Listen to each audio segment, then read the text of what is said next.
Coach Prime, thank you for joining us. Head coach of the Colorado Buffaloes, Deion Sanders. Thanks for joining us, Coach. Oh, let's get this straight. I love me some Joy. Joy is the baddest one in the game. And she don't take no joke from y'all. She don't take no joke from y'all either. She puts it down. Yeah. I appreciate you, Coach. Thank you for seeing me. I appreciate it. How is the prep going for Utah on Saturday? Great practice today. You know, this is the time of the year you got to dial back. You got to get the kids a little something. You got to take the pads off a little bit, let them go a couple periods with fully padded. Then you take them off and just let them pretty much do run-throughs, not walk-throughs, run-throughs. Everything is full speed, but they're taking care of each other because you don't want the injuries. You don't want the fatigue. You just want them to be ready mentally for the game. Coach, just congratulations, Coach, as I text you after the games. You've done such a wonderful job this year. A lot of people, Coach, had you dead last.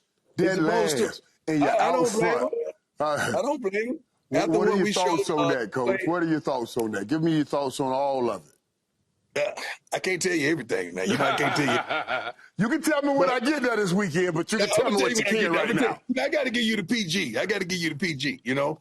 But I don't blame them. I mean, it was what it was. They saw what they saw a year ago. They didn't understand the method of our the way we recruit and the reason why. They don't understand we've done this several years prior and even in Jackson, and it was just a matter of time. We have a bunch of young men who love the program, who love to play football, who loves to practice. We got a coaching staff that are truly united, and we placate to the young men. You know, everybody talk about it takes the Joes, you know. It takes the Joes to go out there and do that, not the X's and O's oftentimes. We got guys that could dial it up X and O wise, but we got some Joes that can really get the job done, and I'm proud of them. I really am. So Shedeur out there cooking this year, prime Big 12 Offensive Player of the Week. How has things changed for him, though, just in a short period of time from last year to this year? Well, he's not running for his life. That's number one. And whenever you give him time, we go into every game with two thoughts. Let's protect our quarterback and let's stop the run. If we could do those two things, sure, we want to run the ball. Sure, we want to get sacked, tackles for losses. We want to do those other things, but those two things are vital. If we could do those two things, and when we do those two things, it's going to be hard to beat us. Mm-hmm. Prime, what up? Hey, listen, I thought Michael was a good salesman. Hey, listen, he can sell water to a well. But look, tell me this. Tell me why Travis Hunter should win the Heisman this year. Ain't never been done. We've seen, and this is not taken in, because, you know, when I say stuff, it's going to click. It's going to go viral. I don't want to thank you, God, for bringing that back. Thank you for bringing that back. This young man, Genty, is running the ball phenomenally. He's doing a phenomenal job, and I love everything about him, and I think he should be in the top 5 picks. But when it comes to the award of the Heisman, I think it's supposed to go to the best player in college football. Travis Hunter is not only the best offensive player in college football, he's the best defensive player. He's the best whole player. If I put him on special teams, he would be the best returner. He's that kind of guy, never tires, never gives up, and he wants all the smoke that he can. If you got your best receiver, sometimes Travis will just say, I got him, coach. I got him. Do your thing, dog. Do your thing. Is he a dog? Oh, my God. Coach, let me ask you something about that. He want all of it. He want all of it. He want all of it. He ain't down away from it. I'm going to follow up real quick because you said something that I've been thinking, Prime, in terms of best receiver, best defensive player, and the Heisman. Now, obviously, when you play college football, you're the best in the world at anything you wanted to do, whether it was track, whether it's baseball, whatever. Could you see him hit the trifecta? What I mean by that is the Thorpe, the Biletnikoff, and the Heisman? Yeah. Why shouldn't he? Okay, there ain't nobody to throw at him. So that right there is the Thorpe, you know. Okay. The Biletnikoff, who's out there trying to win that man-to-man? Like, who's out there raising their hand when the coach say, Travis Hunter this week?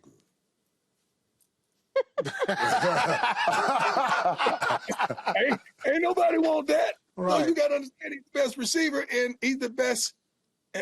He's him. You know, these young people right now, they say, I'm him. He is true. Right. Him in all phases, but the kid loves football. He's going to go home right after practice to his fiance. He's going to eat right. He's going to be on the computer with a onesie on, having a good time, you know, doing Twitch or whatever they call it now. But he loves the game, turns in a multitude of hours of study and preparation on offense and defense. And he just loves the game, man. He's an honor and a privilege to coach. He truly is. Tom, when you're talking about, let me tell you what I think through here, because you know my relationship with Troy. You know how much I love my quarterback.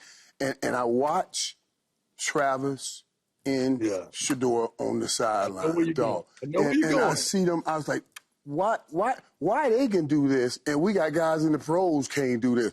They can go at each other. No, you just get your butt open and run the route. All right, just throw, you get your, I mean, and then they'll walk off the field hugging each other like brothers. I say that when I see it, I say, that's Deion. They got it, they know, y'all got to tell the truth, got to be able to open up and talk out here, but we got to go play together. Talk to me about that time, because you know, when I watch it on the sideline, I've been blown away with it. I love it. That's a brilliant assessment. You know what? They remind me of you and Troy, because you would blow up, you would do your thing, you go off, but guess what? You always respected Troy. You always honored what he said. Even though times when you were right, you always honored him because you didn't want to infect the starting quarterback. Shedeur is a little more talkative than Troy was, you know, but Troy's unbelievable. You know that. Right. It's not taking away none from him. But they have a uncanny relationship, man. They have a relationship where it's built with truth. It ends on truth. And you got to understand, Travis always feels he's open. He's always going to feel he's open. And sometimes Shedeur's like, no, we want you to run that dig because we going to get that post behind you, man. Just shut up and run the route. All right. And then go get it done. And then go get it done. Walk away and look back and say, but I'm still going to be open. Right. We was in a timeout playing against, I think it's UCF. And we was going in right before halftime. I think we had like 30 seconds to go, and we had to get a first down to set up for the kick. And we hear a voice say, throw it to Travis. He's going to be open. And it was Travis.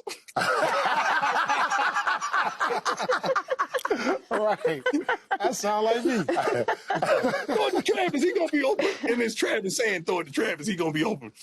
They're hilarious, man. Okay, well, when do you start, Tom? I know it's early, but when do you start allowing your players, or even mentioning to your players, that thing that's lurking right out there called this new format playoffs?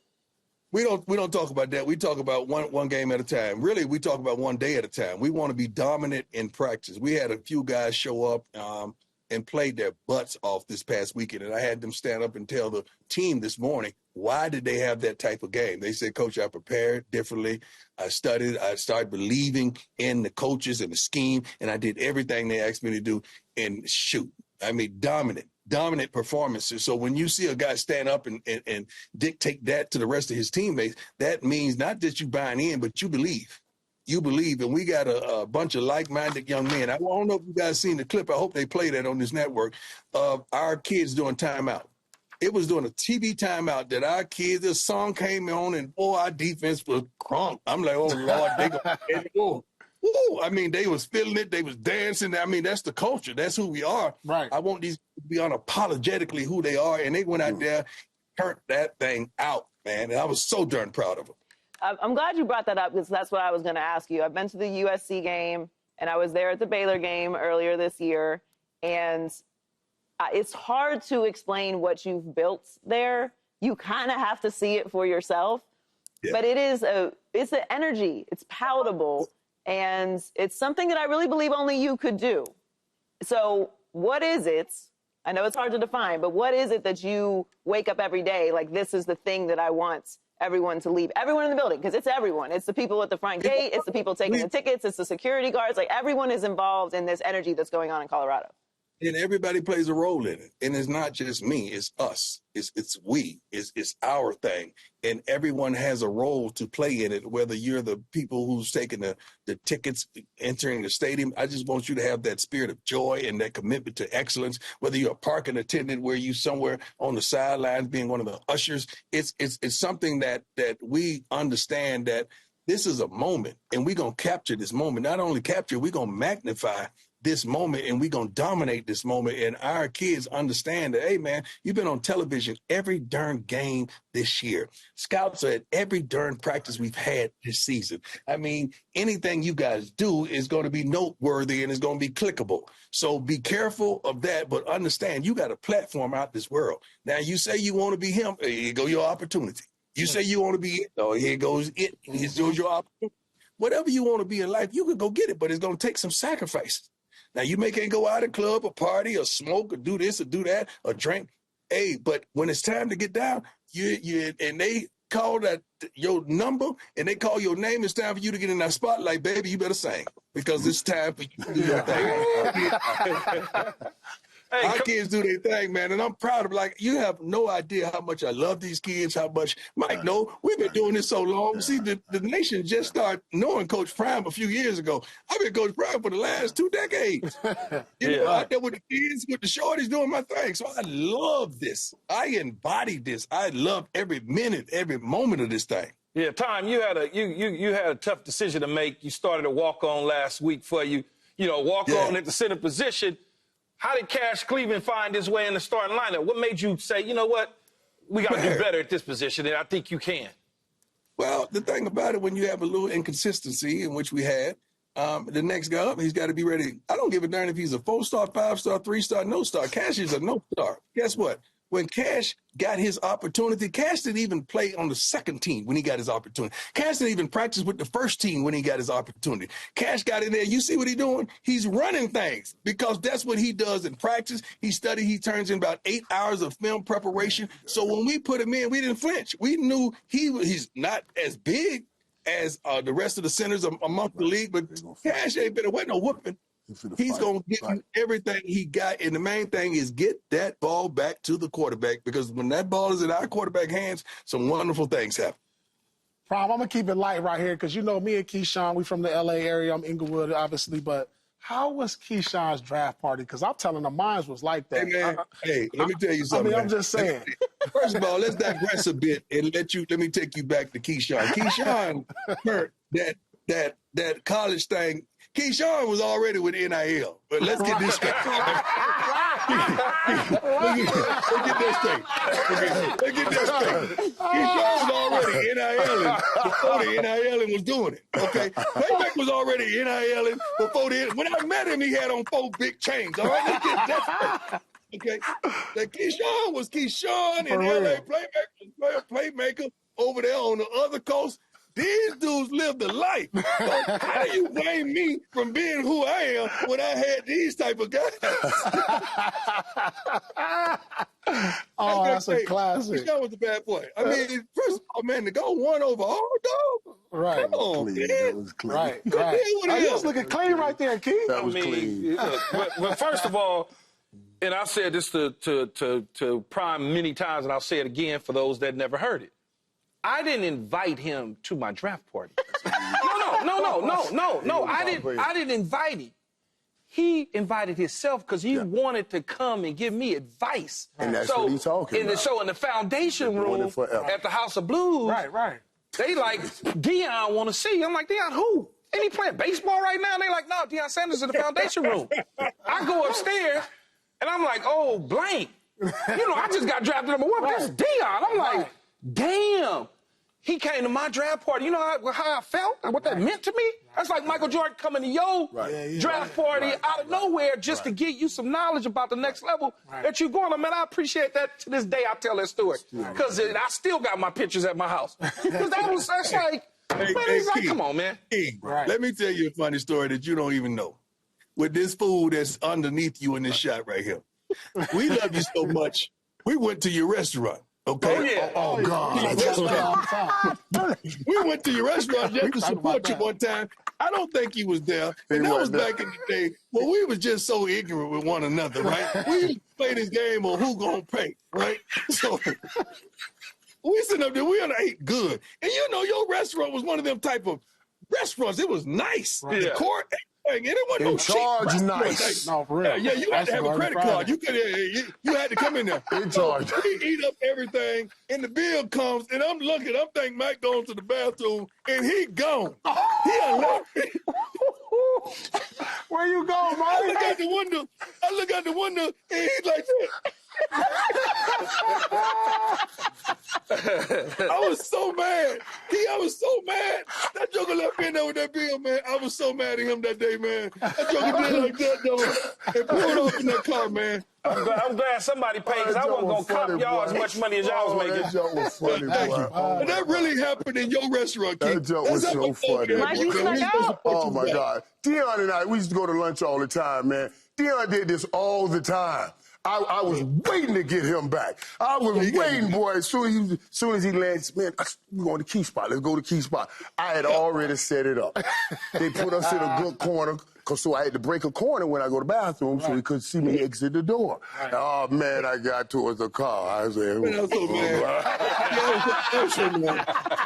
I was so mad. When I got to Dallas, Mike did that, man. He didn't do it to me. But the bill came around, I said, first of all, I just met y'all. I don't even know your team. I don't know y'all. I'm not paying for none of y'all. I don't care what I do. All them dudes enough, man.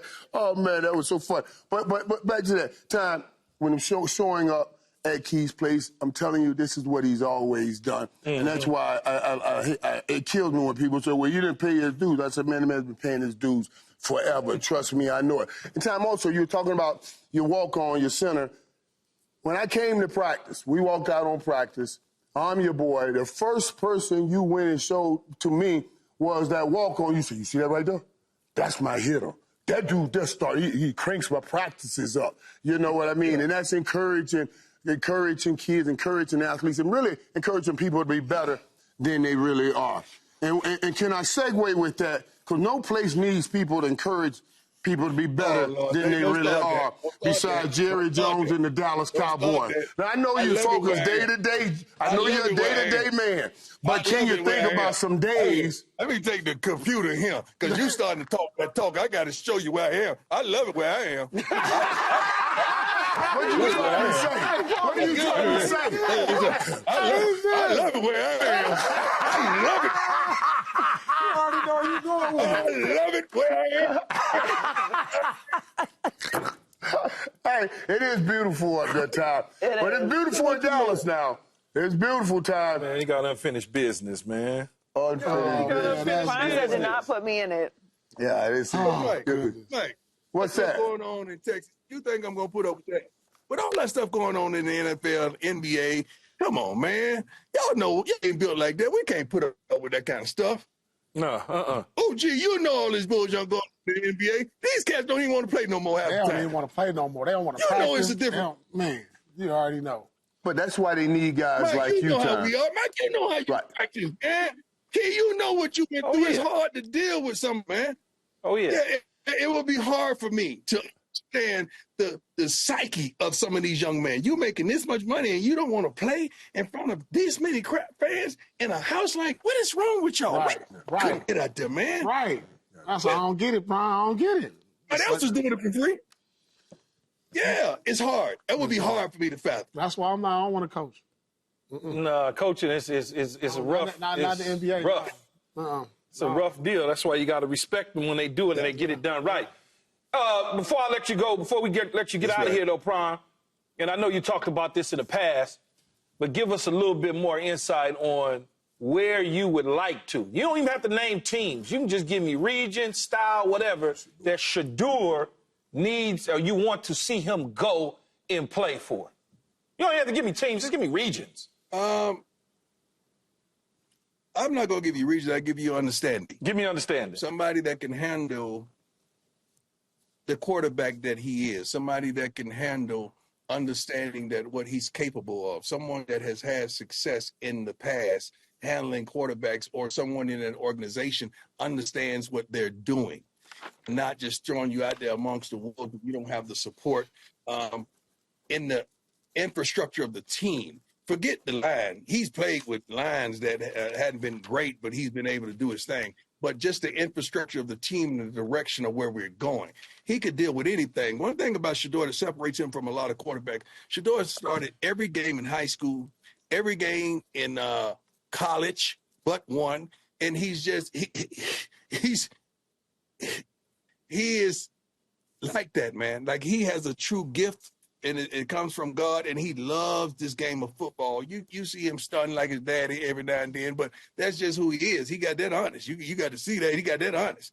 But this kid loves this game, and he has an insatiable appetite to win. And I want somebody to be able to propel him to the next level as well. Not just getting drafted by a team, because we ain't having it. Prime, he's probably going to be one or two top quarterback off the board if they know anything, right? And that organization may be 1, 2, 3, 4. Will you step in Eli Manning like, Deion Sanders like, to the point where, like, you told him, hey, man, I ain't taking that psych test with the Giants. I followed you after that. I said I wasn't taking it either. Will you step in and do some of that if it's the wrong organization and say he ain't going there? Yeah, but I'm not going to do it publicly. I'll do it privately. Yeah. Okay. So you said you're going to be dad. You're going to be dad. You're going to be dad. I'm going to be dad. The cows come home. Yes, sir.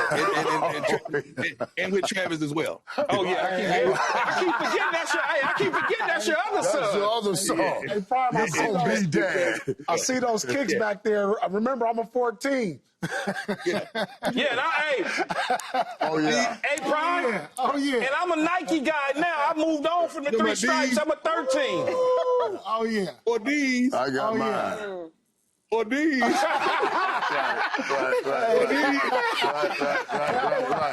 got mine. Right there, boy. The black and white with the clone, boy. Oh, man. Where that phone? Oh, there it is. I got this. Oh, man, Prime, something else, boy. The best pitch man in the world. Let me get it. I told you you're a good salesman. I told you. The drink. Man, he got it all. Send me a case, bro. Oh, boy. Yeah. Crazy. Prime, I wear a size 6 in men's, so a little bit smaller. Sam. Hey, we got to take care. We got to take care of Joy. All right. Gotta take care of Hey, Joe. listen, Connie got you busy up there. I know it, Coach. Yeah. Very exciting. The Falcon Primes, they come out this weekend. Paul size 14. Yeah, I need to get a pair of them. No, 13, man. Hey, Sam, make sure that whole crew, everybody there. No, I got mine. I already got mine. He sent me mine right away. And I thank Mike you. don't get his care package. That's my dog. Hey, Tom sent me a phone, right? Got my phone, and I wanted to use that phone, but I was like, who gets the iCloud? I can't send too much information to that iCloud. Right. Because he sent it, and the phone works and everything. I picked it right up and started down. I said, I'm going to send you a phone that don't work. Yeah, I know it, but I'm like, who gonna get that information in that iCloud? Can they send me my information? Send me that information. Gotta be careful out here. Boy. That's why I love him. Big News Saturday is in Boulder this weekend. I'll see you this weekend, man. We love you, man. I love you, man. Look, Keith. All right, we'll see you. You know you're the man, baby. You're the truth. You're the truth, boy. Subscribe here to get the latest from Speak, and go watch a few segments from our other shows on FS1.